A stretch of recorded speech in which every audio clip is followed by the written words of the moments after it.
Welcome to the Tomorrow's Own Catalyst podcast. This is part of a special series that we're doing called From Spark to Shift. We're exploring how smart leaders are navigating AI adoption. In each episode, we're going to talk with visionary leaders about bold moves, real stories, and the shift from AI talk to traction. Each of our guests is at a different point in their AI journey, and all of them are doing more than just exploring AI or talking about AI. They're leading and making awesome happen. From personal productivity to team empowerment to company leadership, they're transforming potential into progress. So if you're ready to step away from day to day and get into exploration of what's possible, you're in the right place. So let's get into it. Today, I'm excited to introduce Steve Lankler, Chief Technology Officer at Elm Blue Equipment Finance. With a career marked by bold transformation and digital innovation, Steve is building next generation AI-powered platforms to simplify financing for dealers and small businesses. His blend of strategic vision and hands-on execution is helping redefine what's possible in lending experiences. Steve, welcome to the show. Thank you for having me, Deb. Great to be here. As you know, I'm a huge fan of your podcast, and it's a real gift what you do. I know you love it. It's your passion. Thank you for doing it. I really enjoy all the podcasts you do. Awesome. Thank you so much. Well, I've really enjoyed every time that we've had a chance to just kind of get together and geek out about tech, innovation, and future. So I'm excited to have you on the show today. We're going to talk a bit about AI, and I want to get into what sparked your AI journey, but also, being part of a startup is a pretty special experience. And I know you've had a deep experience in equipment finance as well as technology. So can you just share a little bit of your backstory and how did you end up at Elm Blue? Kind of getting into the market was it started with a chance meeting for me, right? So I was at the University of New Hampshire, and I was walking back from English class one day, and I noticed this guy was walking ahead of me that was in that class. And I'm not the most social person, but I decided, you know what? I'm just going to try to catch up to this guy and introduce myself and say hello. That turned out to be a really great decision. Not that I made a ton in college, but that was a good one. That guy turned out to be Jim Broom, and Jim turned out to be one of my greatest friends. Still is a great friend. But more relevant to the story, after graduation, Jim became the CEO of Direct Capital. He was really adamant about working together again. So I actually joined Direct Capital in 1998. I became the marketing director, and that was a great run. I led marketing, sales, business development, ultimately landed in technology, and I was there through the CIT acquisition, then ultimately First Citizens Bank. But that came to an end last June. Great timing for me. The beginning of 2024, a number of guys that I had worked with had founded Elm Blue Capital, and I had great respect for them. So the timing was really fortuitous. We started talking, and they brought me on to be the chief technology officer. And just to kind of bring it full circle, Jim Broom is now on our board. So Wow. we're back again working together again. So it's been a great ride. That is so cool. I love that you got yourself out of your comfort zone for just a moment. Just a for moment. This serendipitous chance meeting. I had to make it's one so good fun. decision in college, right? Yeah, well, it's fun to hear how people land in this industry. And it's usually little thin threads like that. It's just so fun to connect the dots going backwards and see how it all comes together.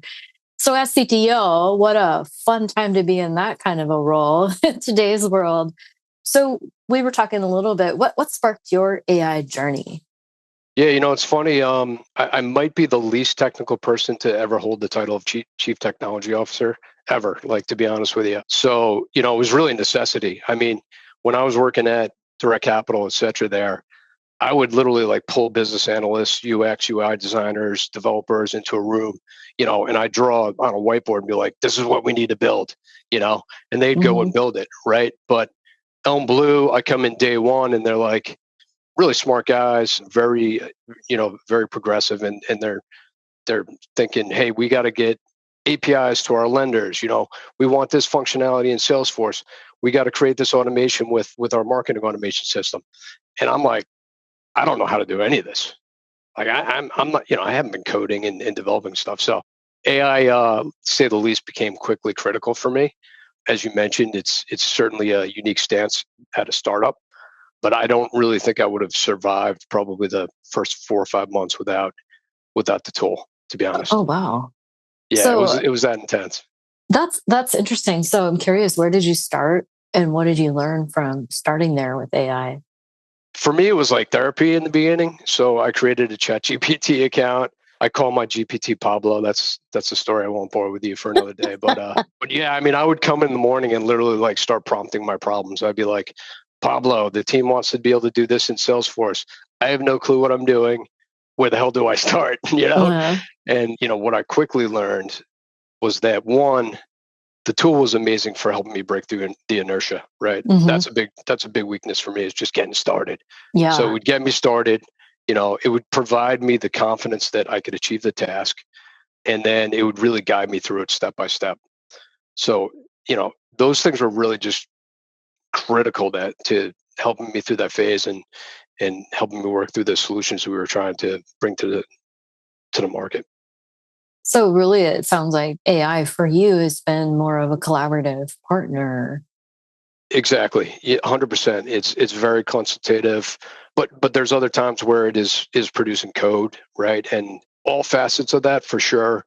The collaborative piece, and the partnership piece, and the consultation piece, especially for a startup, right? Where this, right? You start a business, like, you're making so many decisions, and it's really helpful just to get a framework of, how do other people do this? Like, what's going on out there? So Yeah, I've used it a lot in that regard. I even was messing around with creating a custom GPT to play different roles and bring different mindsets into or different points of view into my exploration process. So I created a sort of a virtual advisory board of different personas from Einstein to Warren Buffett to, folks I yeah, that's definitely amazing. wouldn't be interacting with on a day to day basis, but to challenge my thinking. So here's my idea, and then Oh, just that's attack brilliant. it from every point of view. And it's really amazing how you can stretch your thinking by using AI. And I think it's interesting. I was writing down notes while you were speaking. I love how you noticed a confidence boost from Yeah, your collaboration with AI. big time. Yeah. So I'm curious about just how you're thinking about it as a leader. What shift in thinking or leadership helped you to gain traction in your use of AI? I don't know if this will answer your question, but it was just the results, right? I mean, I like began achieving things I had no business being able to achieve, and doing Ooh. it just at an absurd rate Uh of huh. pace, which is, as you know, is critical, again, just being in a startup. Like, people don't have a lot of patience. So, that ability to get these things done just started changing my mindset. And then it became like, what else can I attack with AI? And I Ah. don't know, Uh I huh. don't know about you. I mean, I know, like, you talk about the fact that you started using this in 2016, which is mind blowing Hmm. to me. Yeah. I need to get into that brain of yours, and extract some things. But That would I'm be a kind of at a scary place to go, I think. yeah, but I'm kind of at a point, like, I'm you know I feel like I can almost achieve anything collaborating with this tool. Well, yeah, I mean, it does really open new possibilities. Back in 2016, when I first started, there were not a lot of AI powered apps on the market. And I got into a beta program as my first foray into it, like, well, this is the problem that I want to solve. And I wonder if this AI can help me with it. And then that kind of sparked that curiosity. But I mean, you've got that too. That's the thing in my brain that keeps me going in that direction because you're asking now, well, what else can I do with this? What else could Right. I do with this? And I think that's one of the keys if we really want to get a lot out of leveraging generative AI tools like this as a thought partner and to help, bust through inertia or to open our eyes to new possibilities is that curiosity, Yeah, for always sure. asking For what else sure. can we do. But the other thing I noticed in your story is you got momentum. You said you were achieving things at such Big a time. fast pace. And I think that, that's something that people could take away. Like you start with maybe something small, but then you're learning forward fast. And as you're doing more and more, you start to realize, oh, now I understand more of the capabilities and now I'm willing to try Right on. something new. Yeah, right on. I mean, I know you've talked about, I think you mentioned in the past that you started in software development, right? I did not, right? So when I achieve something with AI, I'm like, wizardry. Like, I'm Yeah. just like, what? Like, Oh man, I still so feel that way too, we though. always talk about that. We're like, wizardry. Yeah, So yeah. it's awesome. Well, yeah, and in the early days of, when ChatGPT was first released at the end of 2022, the early days of this era of AI it's like almost 3 years now. But I felt like my mind was being blown on a daily basis. Yeah, As then when I 100%. started writing code for me, I'm like, I remember the days when I used to like so I mean I'm old, so back in the mid 90s, I was dreaming about what if you could generate code automated, and I used to come up with ways to do some of Wow. that, but like it Wow. was nothing like what we have our hands on today. It's Right. incredible. What have you learned through this journey that others need to hear, especially, if it comes to when it comes to maybe resistance or even unexpected wins? Yeah, resistance is a good one. I know you talk about this a lot too, right? I think what I try to do as a leader is be really transparent about my AI use, Hmm. almost like vulnerable a little bit, right? Like when I get the team together, I'll do a presentation and right out of the gates, like I built this with Pablo, right? I built this with AI. It took me 20 minutes to do.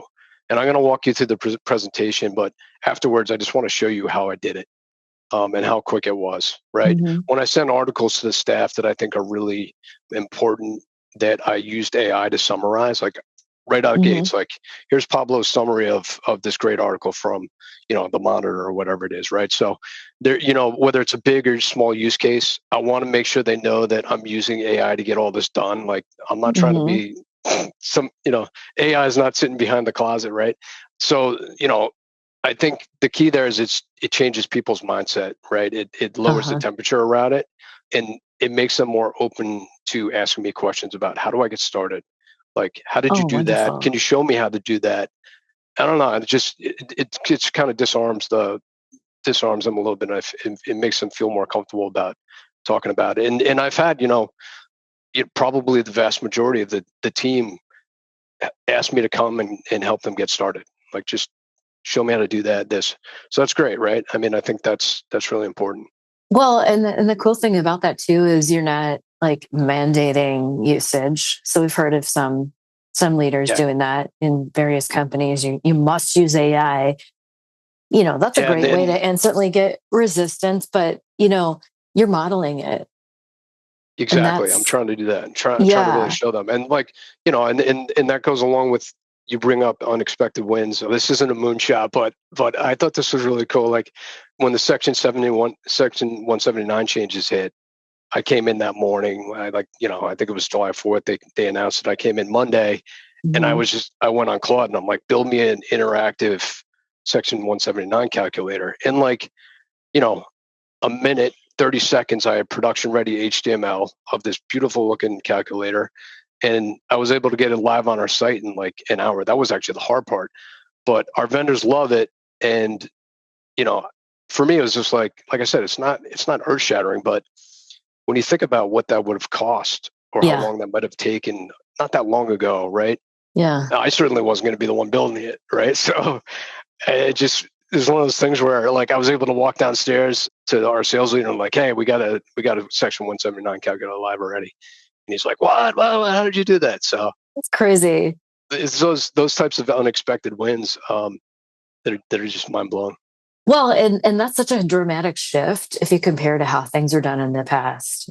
Big, detailed, granular specification and round and Yeah, round and round. And do we agree on the design? And then we yeah, build it and then we have to test. And that's not what we expected and blah, blah, blah. But now we're shifting into discovery driven prototype and design and rapidly learning forward. It really does change the game how, you know, to see how quickly you can just like have an idea and then have something visible that you can then start working with and 1000% right. enhancing.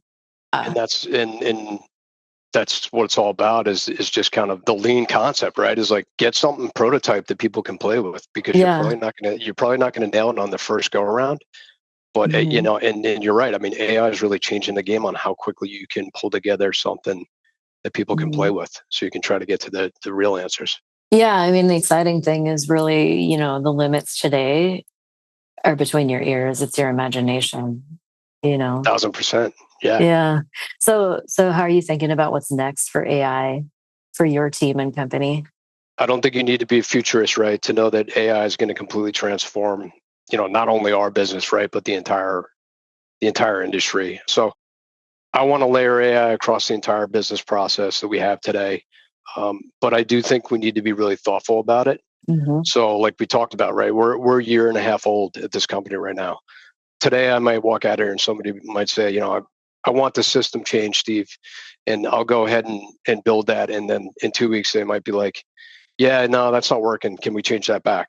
So it's like I don't resist that, right? Those are the small experiments that get us to the real answers, right? That, Hmm. that we need. But from my standpoint, it's kind of early. We need to really focus on getting the entire team to adopt AI, and I think use it as a powerful partner to solve problems, capitalize on opportunities, and then as we really start to harden and solidify the way we want to operate as a business, then I think it's going to be much more of a stronger opportunity to start to layer on these AI capabilities, across the whole process, right? Underwriting, you know the deal. Oh yeah, we just did an engagement with a leasing company, and we only focus on the back office. We found over 170 use cases that are relevant across 21 different back office functional areas. So there's definitely a lot of opportunity. I think that the skill of the future is prioritization and value identification, Oh, really, big time. because we can do so much, but Where do should you we? start? Yeah, Well, yeah, and should we? Because you right. still have to go back to data and ethics and customer experience and employee experience and all those things. So, like, there's a lot to think about, but there's so much possibility. And I love the way that you're embracing AI actually as a team member. Like Pablo is a part of your collaboration as a team. Like, hey, here's what Everybody Pablo knows came up Pablo. with.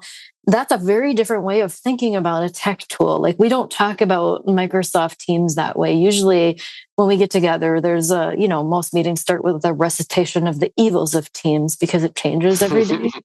But, AI is different. It's changing all the time. And still, we're intrigued and it's a member of our teams. Love it. Okay, lightning round. So these are just like quick responses. Okay, I'll try to be quick. Okay, let's see. Fill in the blank. AI is only powerful as blank. I would say probably your curiosity and your follow through. I think you kind of hit on this before. It's like you can build a draft of a presentation in GPT, but then what's next, right? Do you drop it into, like I'll use Gamma AI and Hmm. then have a PowerPoint ready in 15 minutes. So it's that curiosity that you talked about before, and then following through on what you get out of the AI. Awesome. So what's one word that describes your AI journey? Disruptive. you That's know, awesome. I mean, I mean that, Say and I more. mean that in a positive way. Like it's upended how I approach everything. I mean, this is complete blue ocean, right? I was laughing the other day because I was looking at the Google search bar. I pulled up Google and I'm like, what do I do with this thing? I can't even remember what I do with the Google search bar. That's so cool. What do you wish someone would have told you at the beginning? Invest in Nvidia. Oh I no, did actually. I think it was oh, you dog. $30 at the That's time. awesome. That's awesome. No, I mean, Yeah. I would say probably like don't check your mind at the door. And I Oh, and I have to continually remind myself of this because I've yes. been in many situations where I start working with AI. I was trying to build this pricing prototype for our team, and I'm way over my skis in Excel, like doing macros, things I've no business doing. Didn't know what I was doing, but I literally like for 2.5 hours, I'm copying and pasting code into these macros, and it's not working. And I'm just going back to GPT saying that didn't work. Give me new code. And I finally stopped and I'm like, all right, hold on a second. Like these are referencing cells. Like, let me just look at this thing for a second. And it took me like, a minute to like just figure it out. But that was like the kind of mindless stuff that I'll start doing with Mm, AI and yeah. just get in this like crazy loop because I Yeah. just, you get lazy and it's like a new rabbit hole. You know how yeah, YouTube yeah. cat videos used to be the rabbit hole everybody would go down, and now it's AI conversations. Our team has been talking a lot about this too, like how do we guard against cognitive offloading to the point Big where time. we're not critically thinking. And so we're continually keeping awareness on that. But it's been really fun geeking out with you about Likewise. Yeah, AI, yeah. and I'm so glad we were able to get together again, and we'll have to do this again soon. Love to Um, anytime. yeah. Thank you Thanks so for all much you for do. sharing your insights. To our listeners, I hope that you took away some awesome wisdom nuggets from this conversation. I know that I did. And I just want to thank you for tuning in. Until next time, stay curious and choose to make awesome happen.